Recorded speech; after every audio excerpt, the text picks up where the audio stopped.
जय श्री राम। राधे राधे। श्री राम जय राम, जय जय राम। श्री राम जय राम, जय जय राम। तुम प्रेरक सबके हृदय, सो मति राम ही देव। बचन मोर तजि रहि घर, परिहरशील स्नेहु। महाराज दशरथ भगवान शंकर से प्रार्थना करते हैं कि हे प्रभु, आप प्रेरक रूप से सबके हृदय में निवास करते हैं। आप श्री राम को ऐसी बुद्धि दीजिए जिससे वे मेरे वचन को त्याग कर और शील स्नेह को छोड़कर घर ही में रह जाए। तो अजस हो जग सुजसु नसाऊ, नरक परऊँ बरुसुरपुर जाऊँ। सब दुख दुसह सहावहु मोही,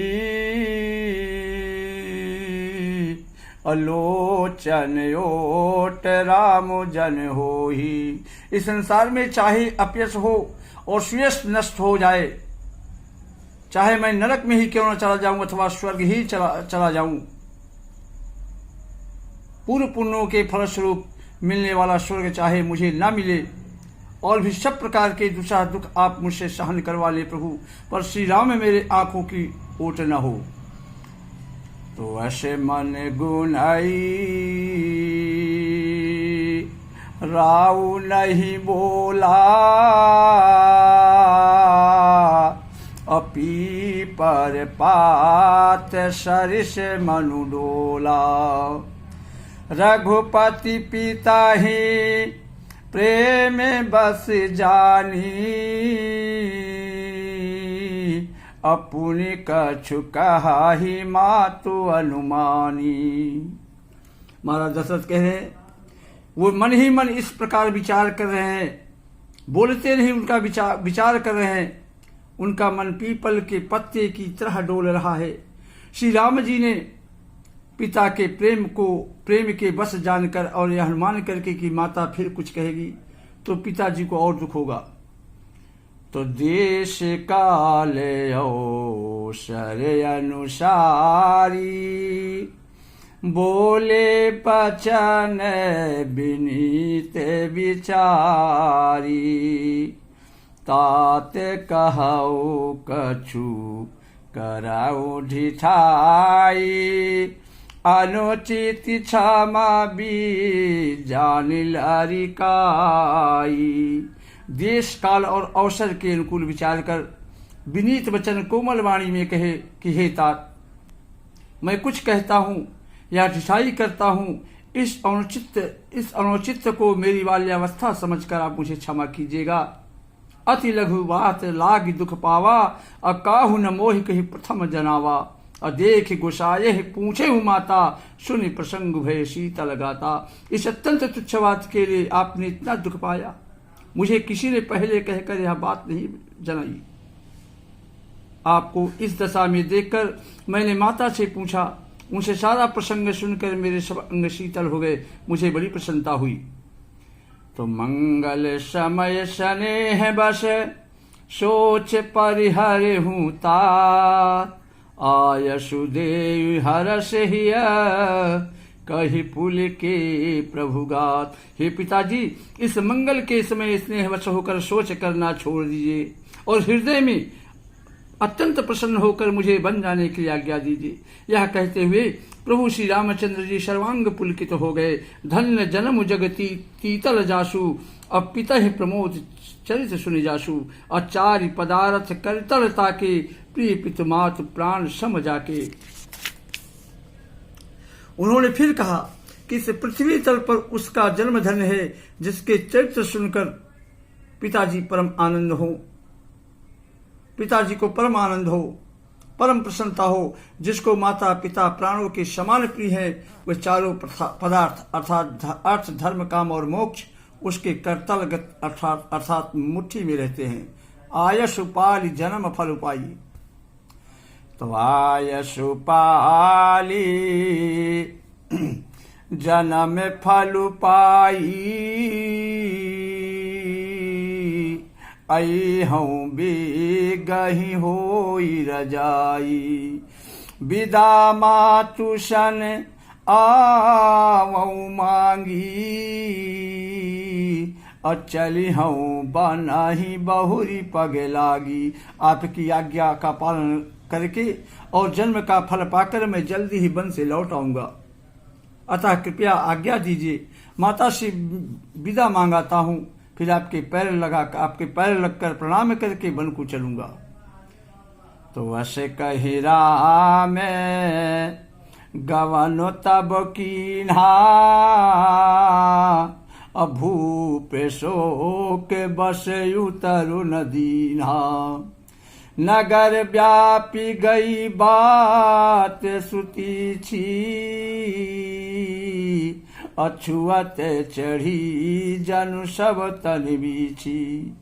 प्यारे प्रभु श्री राम ऐसा कहकर तब श्री रामचंद्र जी वहां से चल दिए। राजा ने शोकवश कोई उत्तर नहीं दिया।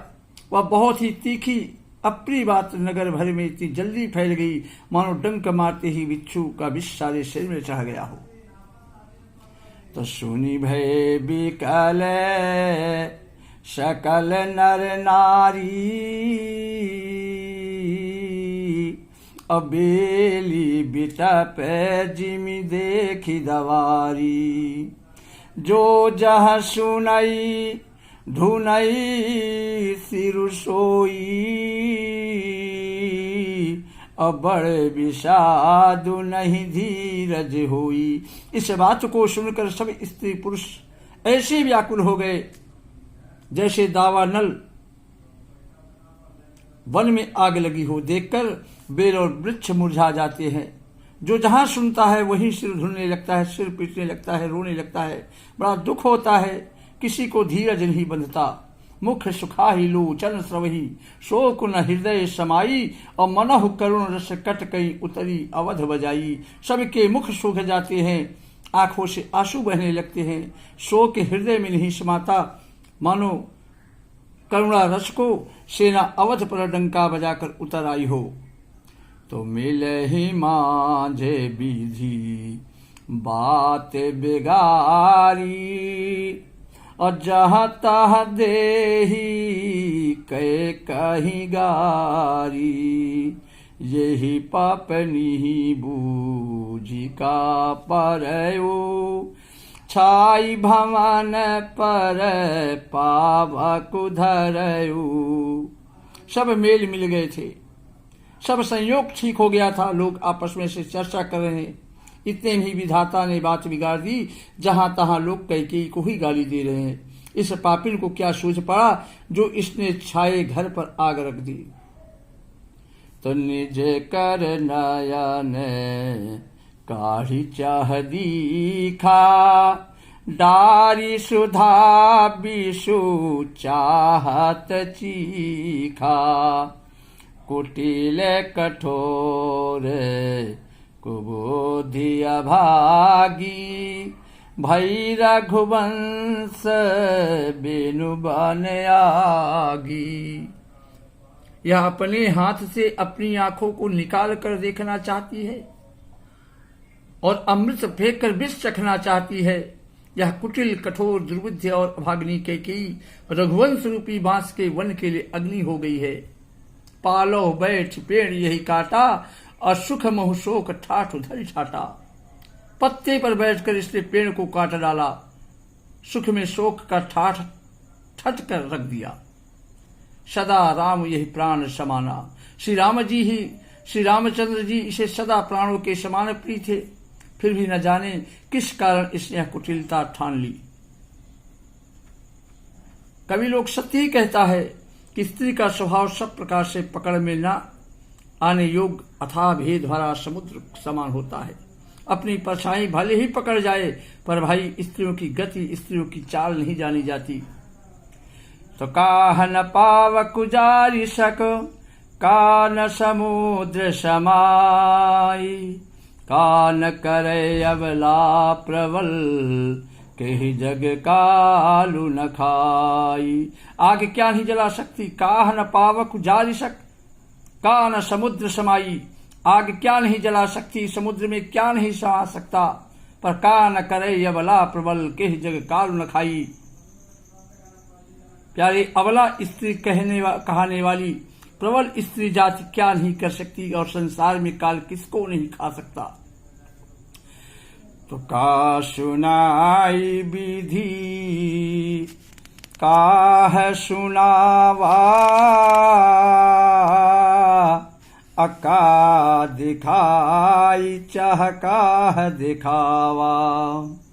एक कहाई भले भूप न कीन्हा, अबर विचारु नहीं कुम तहि दीन्हा। नगर के लोग आपस में कह रहे हैं कि विधाता ने क्या सुनाकर क्या सुना दिया, और क्या दिखाकर यह सब क्या दिखाना चाहता है। एक कहता है कि राजा ने अच्छा नहीं क्या, दुर्बुद्धि कैकेयी को विचार कर वर नहीं दिया। जो हठ भयउ सकल दुख भाजनु, अबला विवश ज्ञान गुण गाजनु। जो हठ करके कैकेयी की बात को पूरा करने में अड़े रहकर स्वयं सब दुख के पात्र हो गए। स्त्री के विशेष वश होने के कारण मानो उसका ज्ञान और गुण जाता रहा। एक दूसरे से जो धर्म की मर्यादा को जानते हैं और सयाने हैं, वे राजा को दोष नहीं देते। वे शिव, दधीच और हरिश्चंद्र की कथा एक दूसरे से बखान करके कहने लगते हैं। कोई एक इसमें भरत जी की सम्मति बताते हैं, तो कोई एक सुनकर उदासीन भाव से रह जाते हैं, कुछ बोलते ही नहीं। तो कान मूंदी कर रद गही जीहा, एक कहाई यह बात अलीहा। सुकृति जाहियस कहत तुम्हारे, राम भरत कहूँ प्राण प्यारे। कोई हाथों से कान मूंद लेता है, तो कोई जीभ को दांतों तले दबा लेता है, कहते हैं कि यह बात सब झूठ है। ऐसी बात कहने से तुम्हारे पुण्य नष्ट हो जाएंगे, इस तरह की बातें मत करो। भरत जी को तो श्री राम जी प्राणों के समान प्रिय हैं। श्री राम जय जय राम, श्री राम जय जय राम। जय श्री राम। राधे।